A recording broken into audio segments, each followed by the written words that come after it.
Assalamualaikum warahmatullahi wabarakatuh.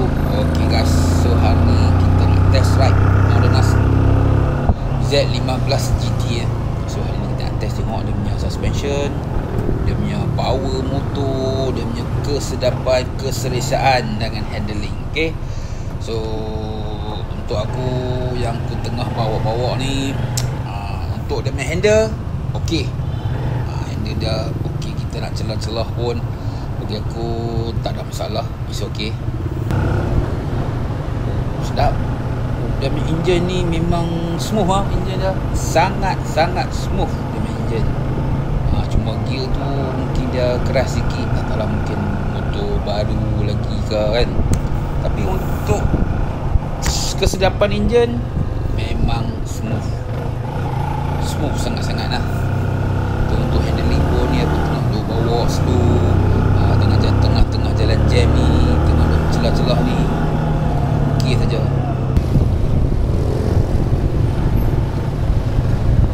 Jalan agak jam sangat-sangat.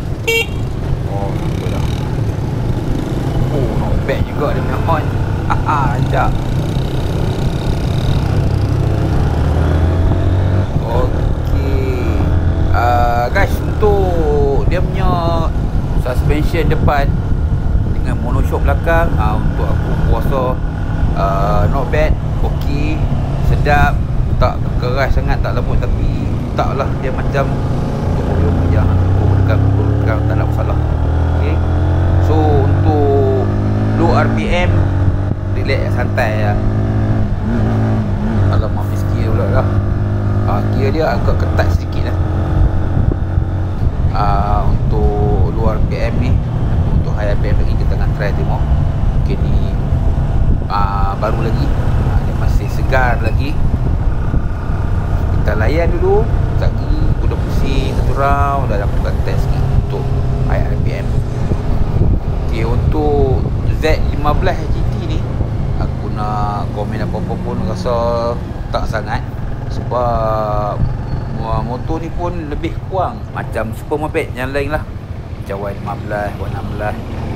Untuk handle dia pun tak panjang sangat, okey ya, rasa macam bawa Y15 je. Okey, cuma satu je lah aku nak komplain sikit untuk Modernas Z15 GT ni, dekat dia punya seat dia memang kurang lah. Aku dah pusing satu round lebih kurang dalam 15 minit pun dah rasa kurang sedap dah aku punya bumper ni.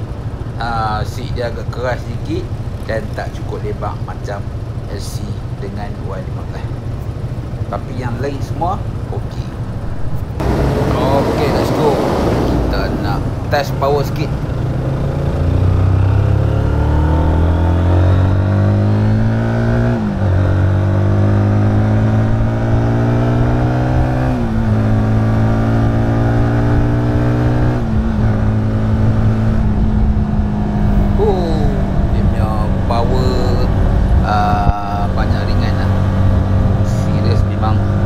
Sangat-sangat memang sedap. Bila kita katok gear tu, masuk gear kan, memang dia relax lah, memang relax lah. So untuk Modernas Z15 GT ni memang ok lah. Cuma kekurangan dekat seat lah. Yang lain aku tak ada apa nak komplain, semua cun, alhamdulillah. Untuk handling, suspension, power semua okey. Cuma kekurangan dekat seat saja problem. Yang lain semua tak ada masalah. Banyak shock lah ini motor, banyak shock lah. InsyaAllah ada rezeki kita boleh tangkap sedikit kot. So aku tak ada apa-apa lagi nak komen tentang Modernas Z15 GT ni. Semua okey bagi aku. So kepada hampa semua yang mana nak beli motor Modernas Z15 GT ni, boleh roger dengan Taiko Motor ataupun boleh inform dengan Mr. Richard ataupun Mr. Ping. So aku akan letakkan nombor phone di description. Betul lah. So kita nak ke Taiko balik, nak buat istirahat motor balik. So apa pun Modernas Mantap, terbaik.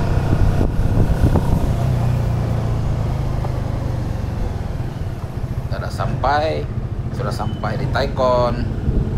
Okey, untuk Modernas ni kalau nak booking mailah cepat-cepat. Kalau tak memang tunggu queue kat belakang.